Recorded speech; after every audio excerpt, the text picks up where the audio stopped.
အေယာဝရီမကိုတိုးကတ်သွားတဲ့တရားခံမဖမ်းမိသေးတာကြောင့်တည်င်းမားတွေမဖြန့်ဖို့မိသားစုဝင်များတောင်းဆို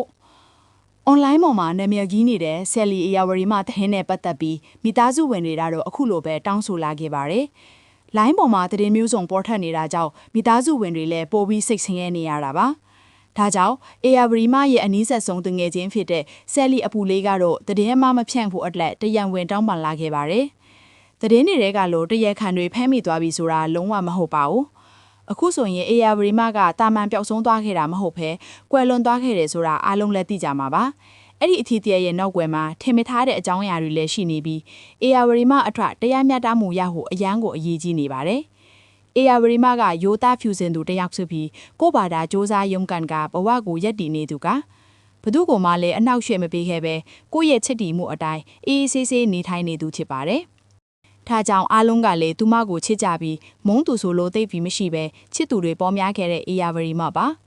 လွန်ခဲ့တဲ့ရက်တွေကပဲဖြိုးရွှင်စွာနဲ့အလုပ်တွေလုပ်ကိုင်းပြီးပရိသတ်တွေနဲ့ရဲမောပြီးတော့စကားတွေပြောနေပါသေးတယ်။အွန်လိုင်းအလုပ်တွေအပြင်ဆိုင်တွေကိုလည်းတိုးချက်ဖွင့်လှစ်ထားပြီးအရန်ကိုအဆင်ပြေနေကြောင်းဝင်ငွေတွေအများကြီးရနေကြောင်းကိုအေယာဝရီမကပရိသတ်တွေကိုပြောပြခဲ့တာပါ။ဒါကပဲသူမရဲ့ကြီးမားတဲ့အမှားကြီးတစ်ခုဖြစ်သွားလိမ့်မယ်လို့လုံးဝမထင်ခဲ့ပါဘူး။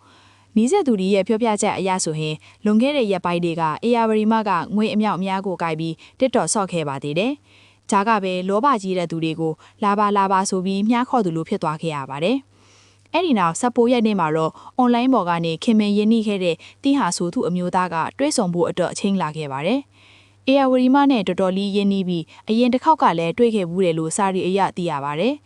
ဒီတစ်ခါမှာတော့တီဟတယောက်တည်းမဟုတ်ဘဲနောက်ထပ်အခိုတယောက်လည်းပါဝင်အောင်မယ်လို့စာရီမှာဖော်ပြထားပါတယ်။အေယာဝရီမကတီဟဆုံသူကောင်လေးကိုယုံကြည်ပြီးတွိုင်းတွေ့ဖို့လုပ်ခဲ့ပေမဲ့လူပြက်လက်နေအောင်မလို့နည်းနည်းတော့စိုးရင်ခဲ့တာပါ။ဒါပေမဲ့တစ်ဖက်ကကောင်လေးကမရရအောင်ခေါ်ခဲ့တဲ့အတွက်အေယာဝရီမကထွားရောက်တွေ့ဆုံခဲ့ပါတယ်။အဲ့ဒီနောက်မှာတော့လုံးဝကိုထိမထားတဲ့အဖြစ်တွေဖြစ်ပေါ်ခဲ့ပြီးအေယာဝရီမရဲ့အသက်တာမကပါသွားသမျှဖြစ်စည်းတွေအကုန်လုံးကိုယူဆောင်သွားခဲ့ကြပါတော့လေ။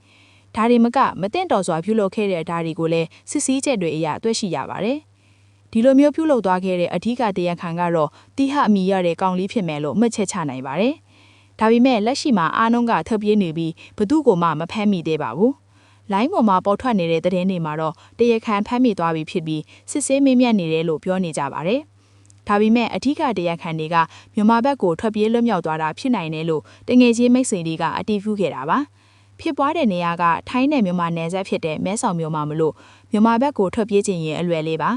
တရခန်ကလည်းထိုင်းမြန်မာနေရင်ချက်ချင်းဖမ်းခံရမှာကိုတေချာသိတာကြောင့်မြန်မာဘက်ကိုထွက်ပြေးသွားတာဖြစ်နိုင်ပါတယ်ဒါကြောင့်လက်ရှိမှာအဓိကတရခန်တွေကိုအမြန်ဆုံးဖမ်းမိဖို့လိုအပ်နေပြီးမိသွားပြီးဆိုတဲ့တရမတွေကအနှောက်အယှက်ဖြစ်စေနိုင်ပါတယ်